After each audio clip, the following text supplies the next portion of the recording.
Contos de terror.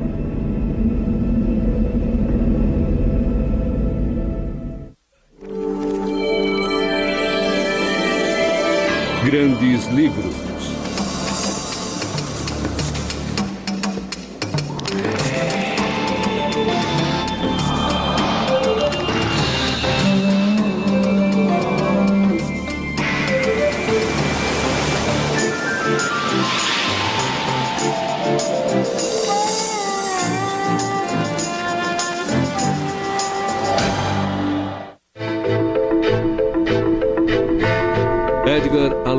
Mergulhou em sua própria alma para escrever sobre o terror que afeta cada um de nós.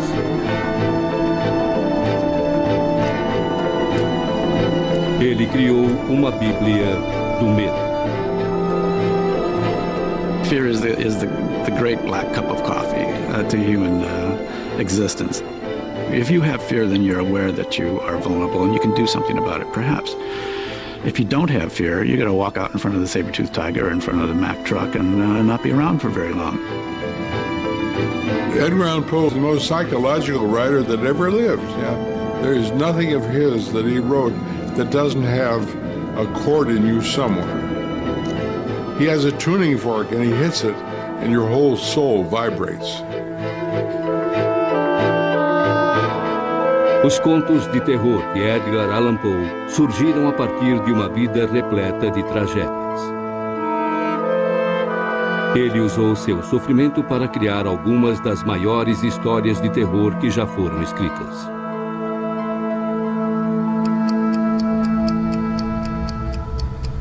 Um de seus contos mais vigorosos é O Poço e o Pêndulo. É o maior retrato que Poe fez do terror mortal. Um preso político da Inquisição está sozinho num calabouço. Ele está abalado e confuso. Sua morte é certa. Como ele vai morrer, ainda não se sabe.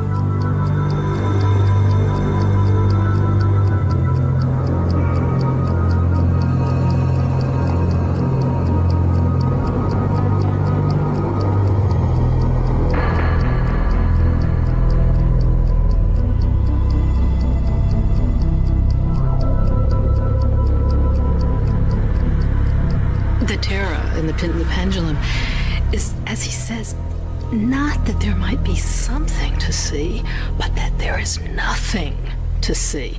And I think that the pit and the pendulum is so awful and such a great representation of utter terror because it is a portrayal of what would happen if you had no stimulation, nothing.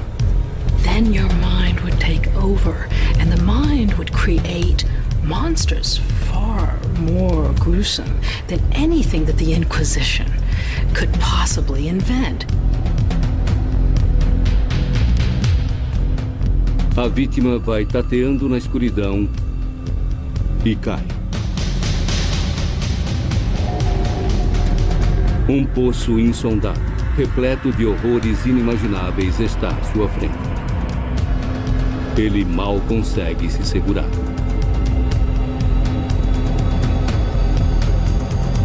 A vítima toma a água de um jarro e mergulha em profundo torpor.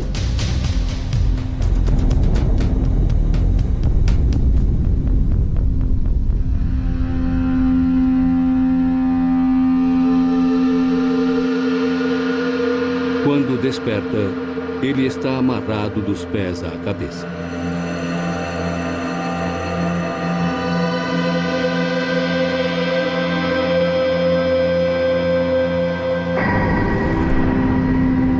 Bem acima dele oscila um pêndulo, com seu arco de aço muito afiado. A cada oscilação, ele desce lentamente. E a lâmina vai ficando mais perto de seu coração. You have this overwhelming force coming towards the body, a blade. Blades are so frequently used in horror films because they are specifically about opening that little thin case of the human body. It is also a vast or a huge symbol of a clock itself. So it's like your own death moving towards you, which is something we all are aware of.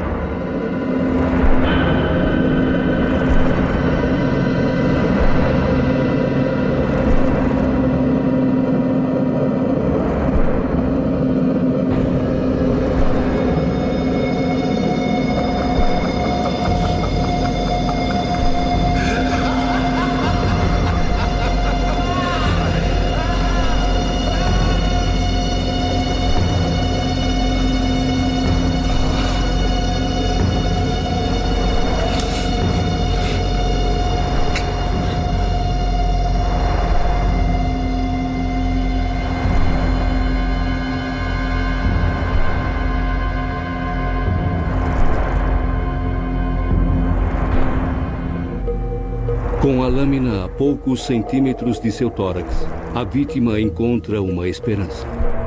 Ela aparece na forma de um rato.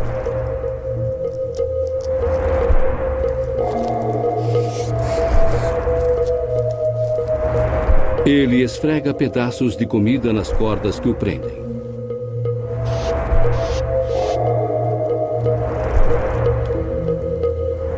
Os ratos começam a roer.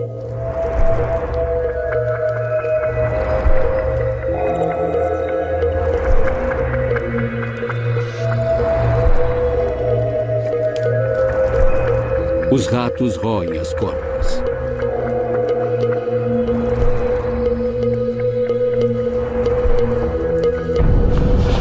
Ele está livre. Mas antes mesmo que recupere o fôlego, a cela se cobre de um brilho aterrorizante. As paredes e o teto estão em chamas. E ele é obrigado a ir na direção do poço.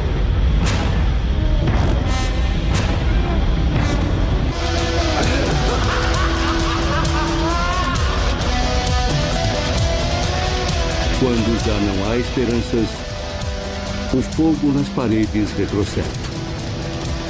O prisioneiro é libertado.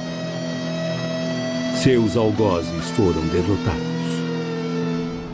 This story expresses in the most graphic and direct ways the most profound human anxieties about all of those forces that threaten us that could possibly lead to our annihilation. It's a cornucopia of frightening images. In some ways, it's a sort of tour de force. It seems as if Poe, in this one story, wants to pull out all the stops to see if he can invent or bring into play as many frightening devices as he can possibly imagine. It's a psychic overload.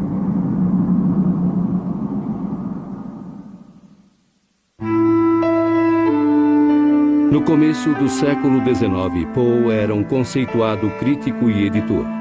Ele escrevia romance, poesia, ficção científica e sátira, e criou uma história de investigação. Mas hoje, Poe é muito lembrado como o autor de grandes histórias de terror. Do you know where you are, Bartholomew? You are about to enter hell.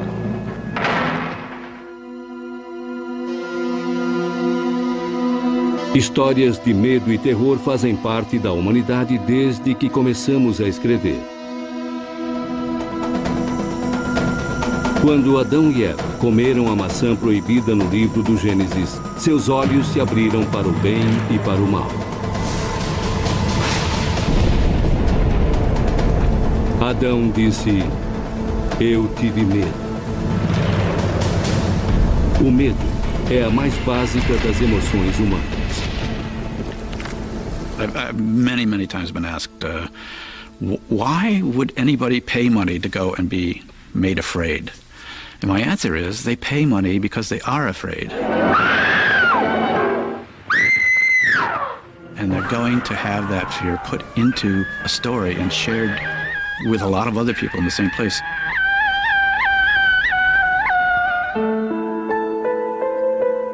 Os contos de Poe foram lidos por milhões de pessoas. Mas seus temores eram muito pessoais. Edgar Poe nasceu em 1809, filho de David e Eliza Poe, atores mambembes. Sua mãe era uma das atrizes mais famosas dos palcos norte-americanos, mas a família vivia na pobreza. Quando Edgar tinha 2 anos, seu pai, alcoólatra, abandonou a família. In Poe's case, both his parents died early, and his father was an alcoholic and a failure, setting up a kind of pattern that Poe deliberately or unintentionally would follow throughout his life. And the mother became this kind of, lost figure. She dies of TB. And then she just kind of fades out of Poe's life, and she becomes this sort of ghost, strong ghost in his memory.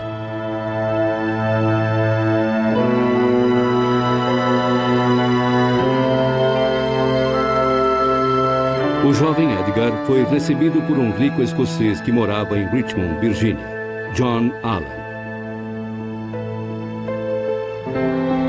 Era uma nova vida, repleta de facilidades. A senhora Frances Allen, que não tinha filhos, recebeu o menino como seu filho. The Allens never formally adopted Poe, and he resented that. He always wanted to take over the Allen name. He never felt comfortable with it. We call him Edgar Allan Poe, but he only went so far as to call himself Edgar A. Poe. I mean, suggesting that he both wanted the name, but really felt that it didn't belong to him. It was only after Poe's death that he began to be called Edgar Allan Poe. O relacionamento de Poe com sua mãe adotiva, Frances, era bem próximo, mas durou pouco. Quando Edgar tinha 20 anos, ela morreu de tuberculose.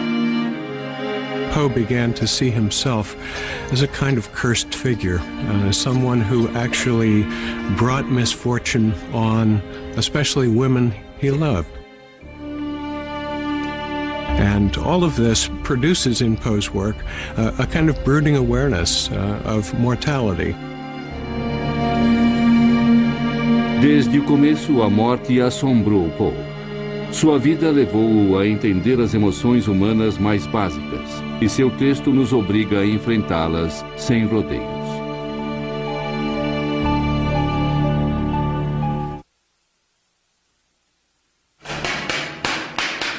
Assim como Poe, Vendela Zane entende a natureza do medo.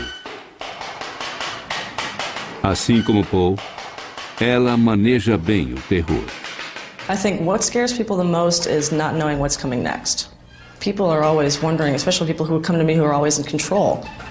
They want to know, they're usually used to know it, and they'll flinch or jump when I go to touch them or something, and it's like, calm down, relax. And then that's when I usually add on a blindfold or something like that so they can relax and kind of go into their own little world.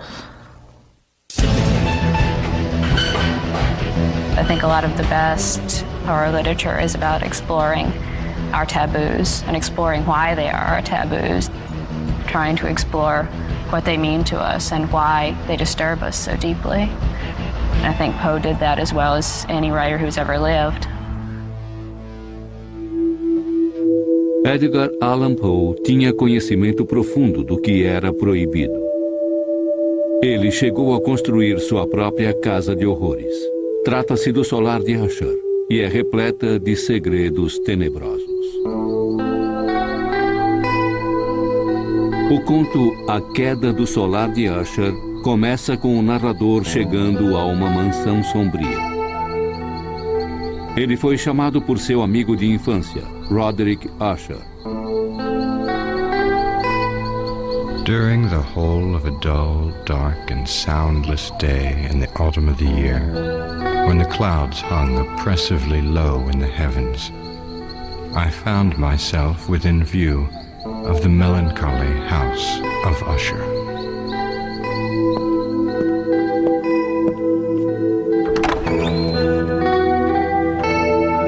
Ele chega à casa sem saber ao certo o que esperar.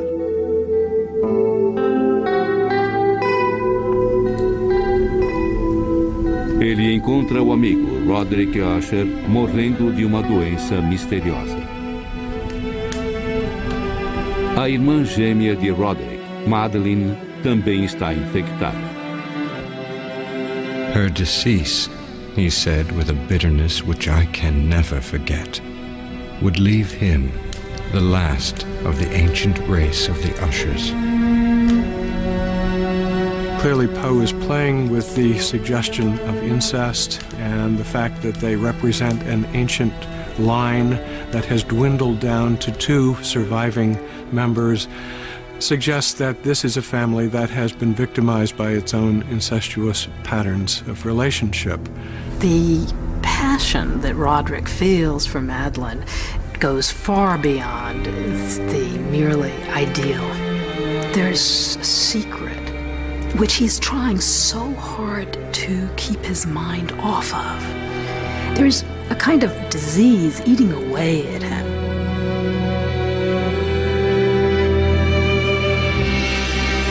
Os temores mais profundos de Roderick se concretizam quando Madeleine morre.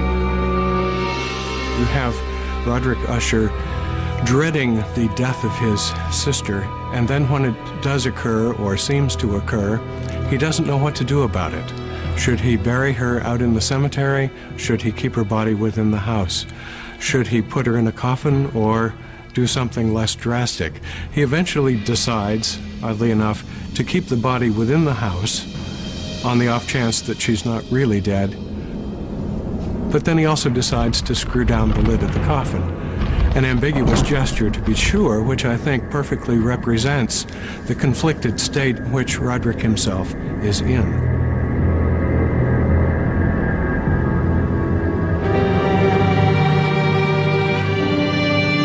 Embora sua irmã esteja morta, Usher está com muito medo. Sem conseguir dormir, ele fica com seu convidado até bem tarde.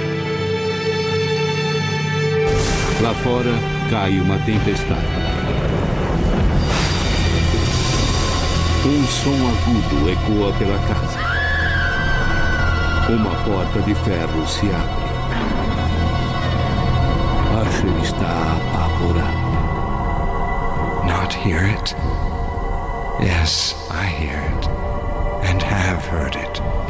Many minutes, many hours, many days have I heard it, yet I dared not speak. We have put her living in the tomb.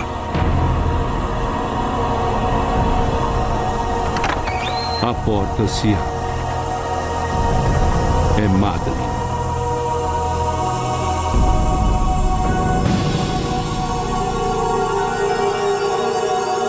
She seems to be summoned forth not so much by her own energy or will for revenge as by Usher's own apprehensions.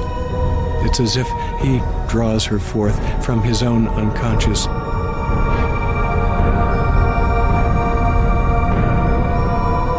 With a low, moaning cry, she bore him to the floor, a corpse, and a victim to the terrors he anticipated.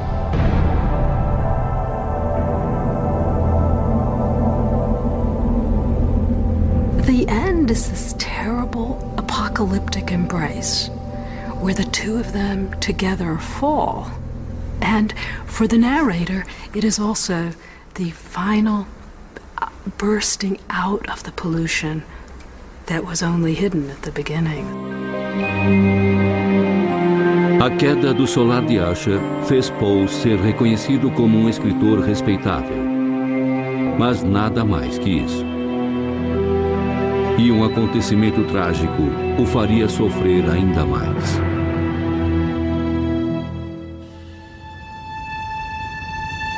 Westminster Hall, Baltimore, Maryland. Aniversário do nascimento de Edgar Allan Poe.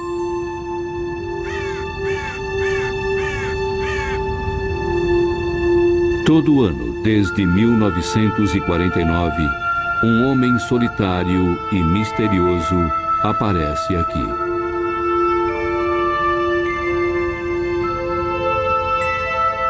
Deixa 3 rosas vermelhas e uma garrafa de conhaque francês no túmulo de Poe. e desaparece noite adentro.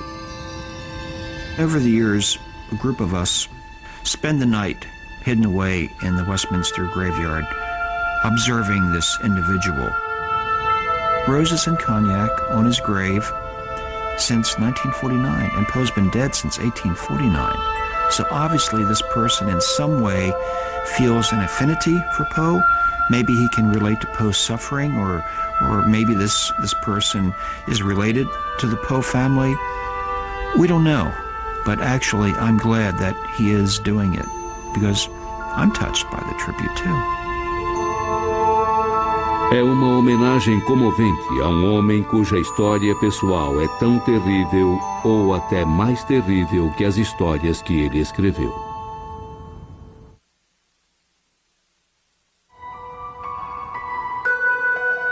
Aos 27 anos de idade, abandonado pelo pai, desolado pela morte da mãe biológica e da mãe adotiva, Edgar Allan Poe constituiu sua própria família. Quando morava com a tia em Baltimore, apaixonou-se pela filha dela, Virginia, que era sua prima. Quando eles se casaram, ela estava com 13 anos.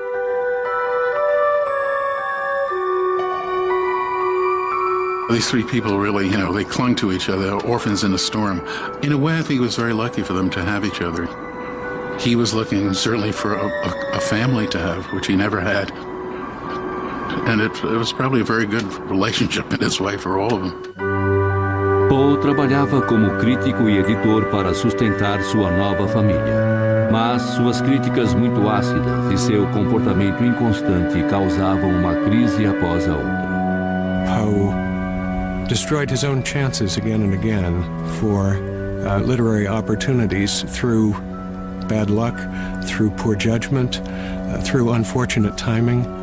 Again and again in Poe's life, there are moments when Poe seems just on the verge of becoming a truly successful writer in an American sense, and the bottom falls out.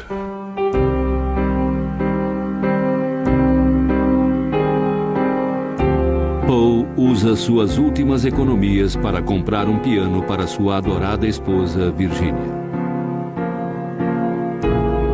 Um dia, enquanto ela tocava para o marido e para a mãe, começou a tossir.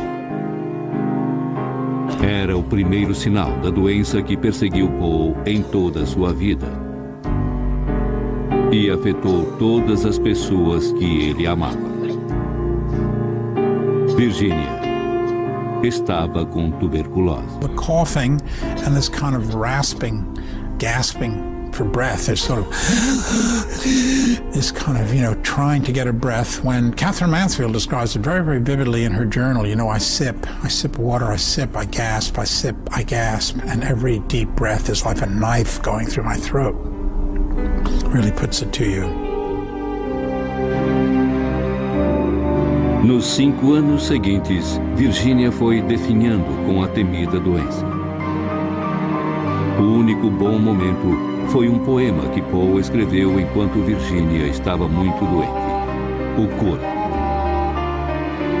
É um poema sobre a obsessão de um homem que vê seu amor morrer.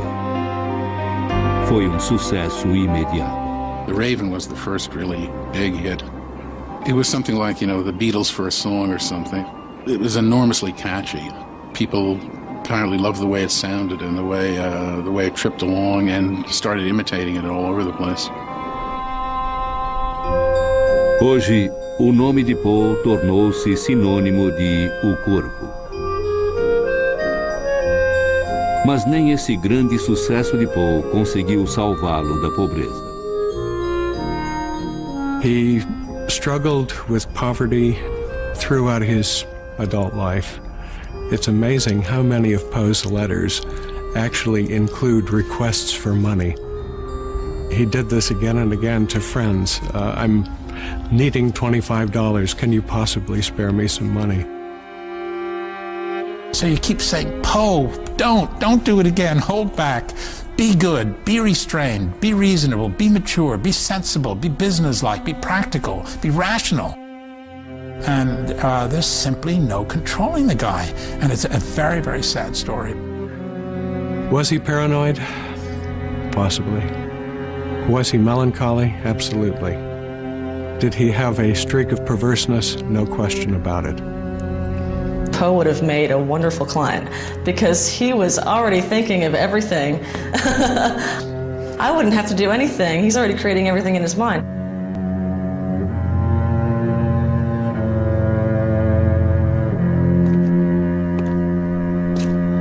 Enquanto a morte ia assombrando seus passos, Poe continuava explorando seu medo mais profundo.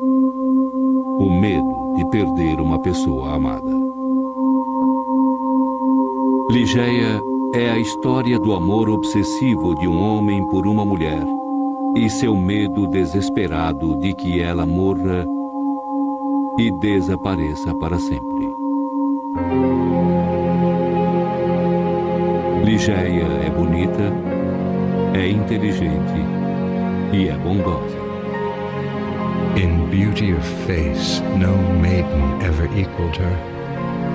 It was the radiance of an opium dream, an airy and spirit-lifting vision. She came and departed like a shadow.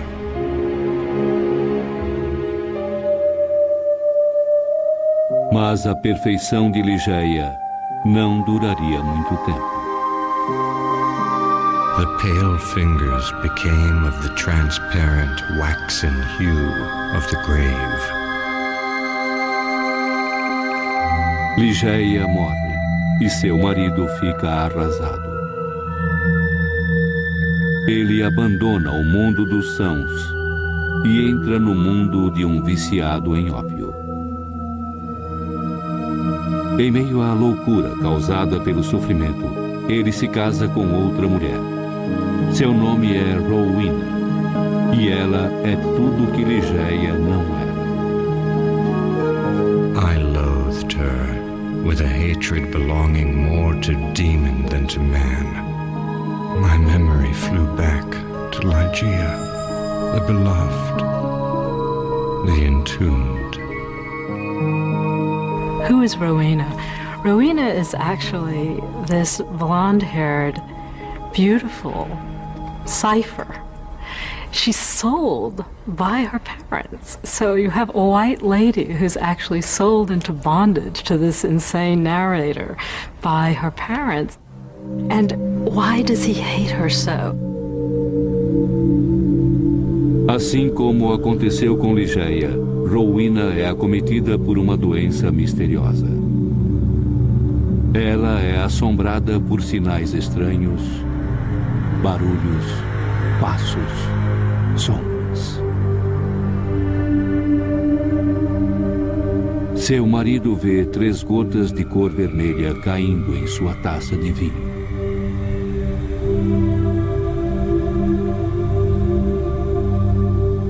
Ele está alucinando.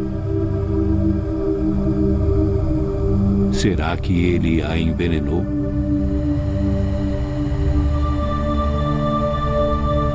Rowena está assustada. Seu marido está num transe profundo de ópio. A realidade e a fantasia se misturam. Rowena bebe daquela taça. Com o marido ao seu lado, ela morre.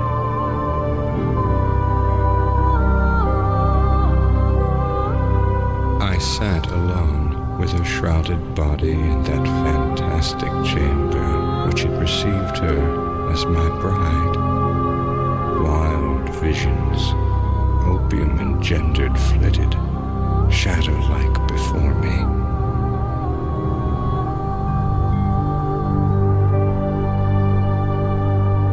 No meio da noite, ele ouve um soluço baixo e suave. Rowena voltou a viver. I felt my heart cease to beat, my limbs grow rigid. Rowena still lived. Mesmo assim, pouco depois, todos os sinais de vida desaparecem. Ela está morta. Quando amanhece, o corpo de Rowena se mexe uma vez e mais outra. Será que seus cabelos escureceram? Os olhos azuis ficaram castanhos?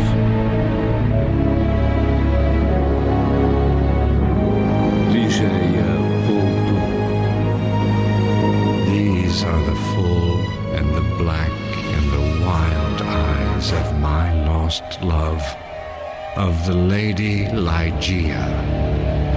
Seu primeiro e único amor acaba de voltar à sepultura.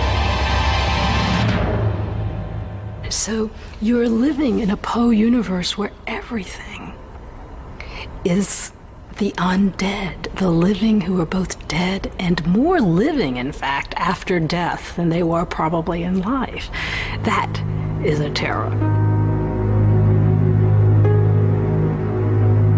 Para Poe, o terror absoluto era saber que os mortos nunca voltam da sepultura.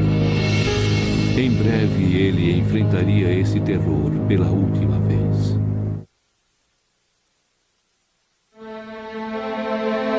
No dia 30 de janeiro de 1847, a mulher de Edgar Allan Poe, Virginia, morreu de tuberculose. Ela estava com 24 anos. Virginia morreu com a mesma idade e da mesma doença da mãe de Poe. Poe escreveu: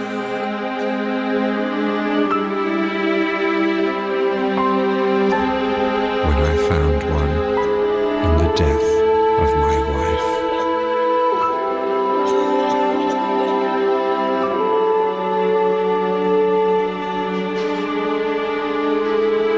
No fim, a reação de Poe diante da morte da esposa foi beber. And he drank in this strange way, very rare. He would go to a bar and he just drink one drink and then another and then another and another, almost like a man coming out of a desert, not having enough water and just having to throw down all these glasses of water one after the other to finally finish. And of course, after one or two or three of these glasses, where other harder drinkers could survive, Poe was a falling down drunk.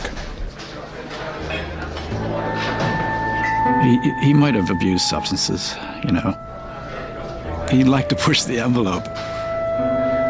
You know, he was kind of the Kurt Cobain of the day in a way. He pushed against all the restrictions, and I think he also was probably dealing with his own personal demons in a very real way. Em seu último ano de vida, Poe teve os primeiros ataques de delirium tremens, alucinações causadas pelo consumo excessivo de álcool.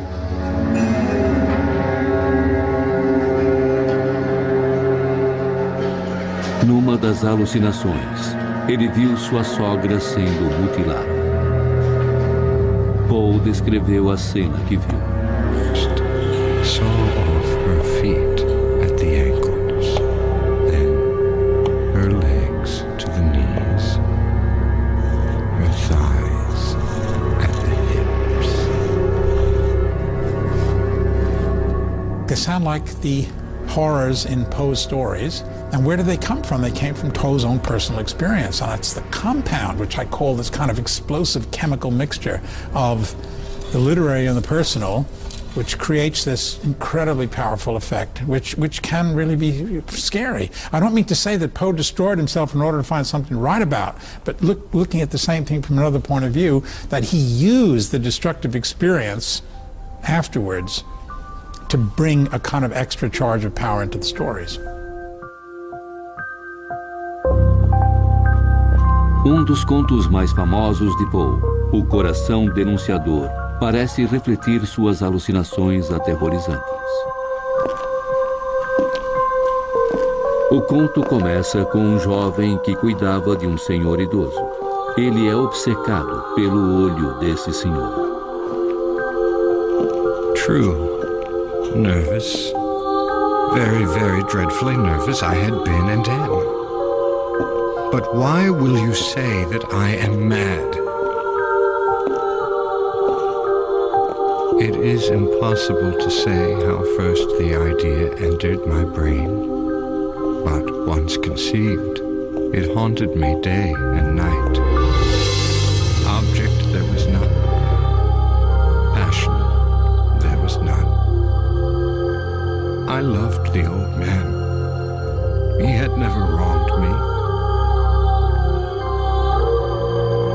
I think it was his eye. Yes, it was this.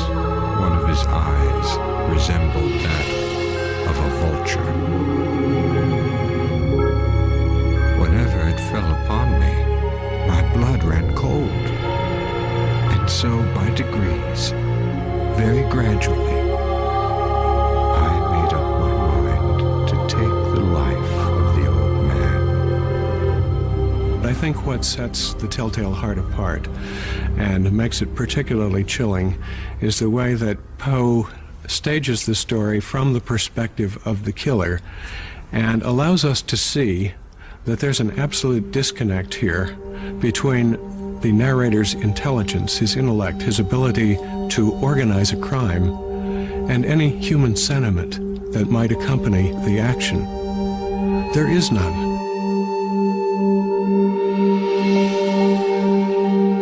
Noite após noite, ele entra no quarto do velho, que está de olho fechado. And so it was impossible to do the work. For it was not the old man who vexed me, but his evil eye. Uma noite, quando ele abre a porta, barulho faz o velho acordar.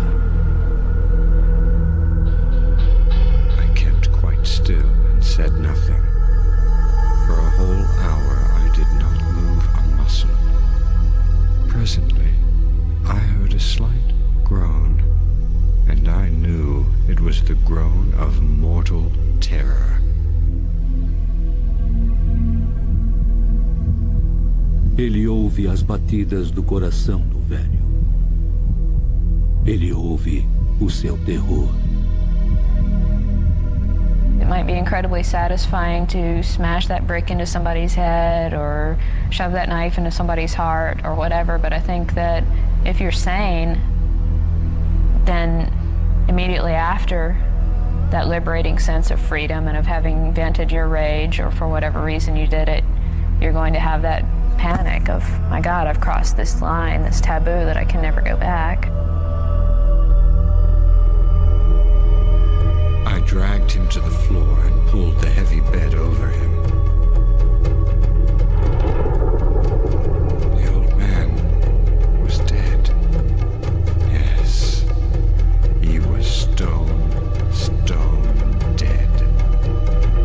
His eye would trouble me no more. Being inside the head of a killer is not alien to me at all. I think that I understand those urges, and I have to admit that if I wasn't writing about this stuff, I sometimes think I might very well be doing it. So I think it's a good thing that I had this outlet, and I think Poe probably needed that as well.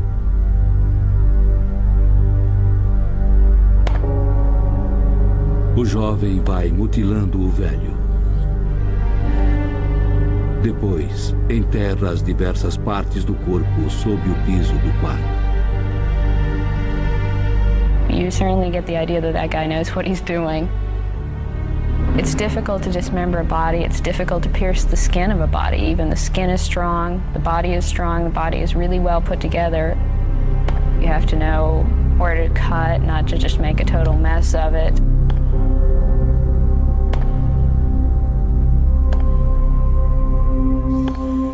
Ele limpa todo o sangue das mãos e das roupas.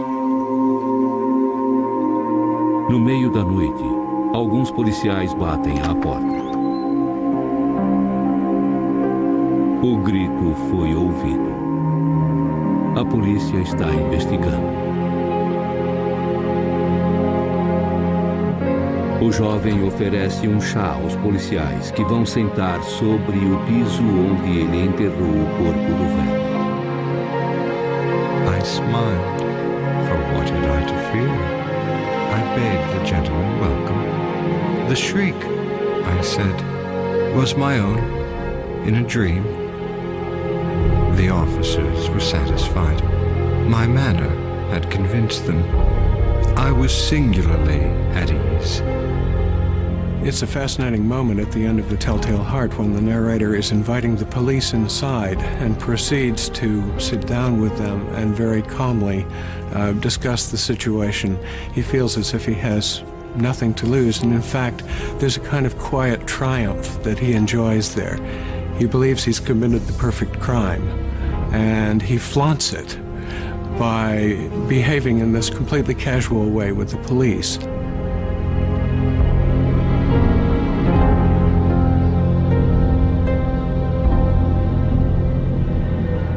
Mas pouco depois, sua cabeça começa a doer. Ele ouve um zumbido no ouvido.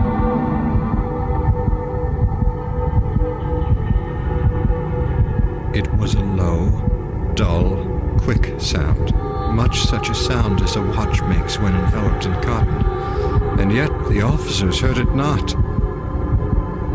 Why would they not be gone? The heart is one of the few things about our body that announces that it's there. Mostly we're not really aware too much of what our interior is up to. The heart, you can hear, you can feel it. It's like a clock. I think there's something very, very primal about the beating of the heart. We know that it makes a difference between our being alive or dead. Was it possible they heard not? Almighty God, no, they hear. They suspected. They knew. There's this perverse quality again and again in Poe's tales. It's no good to create a perfect crime if someone doesn't know about it. There's something within that has to get out. I felt that I must scream or die. Villains, I shrieked. I admit the deed. Tear up the planks. Here, it is the beating of his hideous heart. And I think that's the terror that Poe's tales also leave us with, that no matter what you do, once you have seen or thought something horrible, there will always be ways for it to return. Things never die in Poe.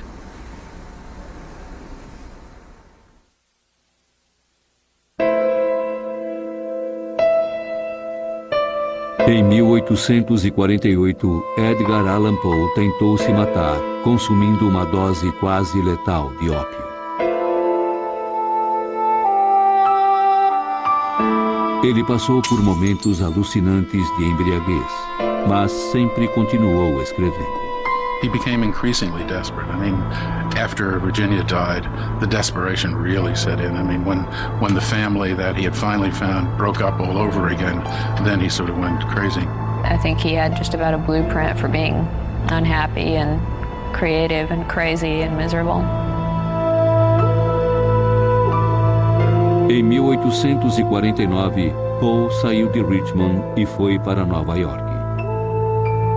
Em Baltimore, ele parou e bebeu até esquecer.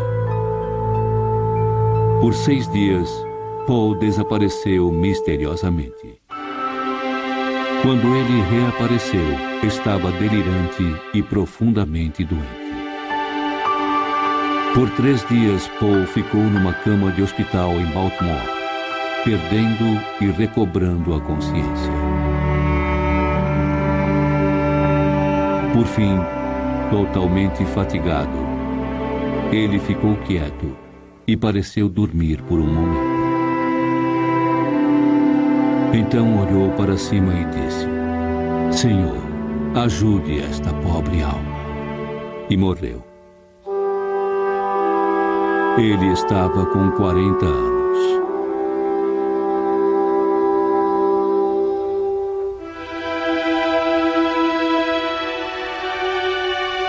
Edgar Allan Poe was not ahead of his time. He was of all time.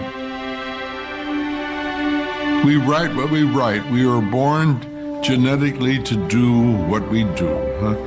God puts the genetics in your body. If you're smart, you use them. So there's no time to that. He was born to be Edgar Allan Poe. An artist doesn't feel anything different from the rest of us except he or she can articulate it. It's like we're all living with, in a world of fireflies, and we admire them and would love to have one, but certain people can pluck them out of the air and put them in the bottle for us. And I think Poe did it for that sort of sphere of mental anguish and longing and kind of voluptuous fears and jealousies and hatreds and everything else that he caught,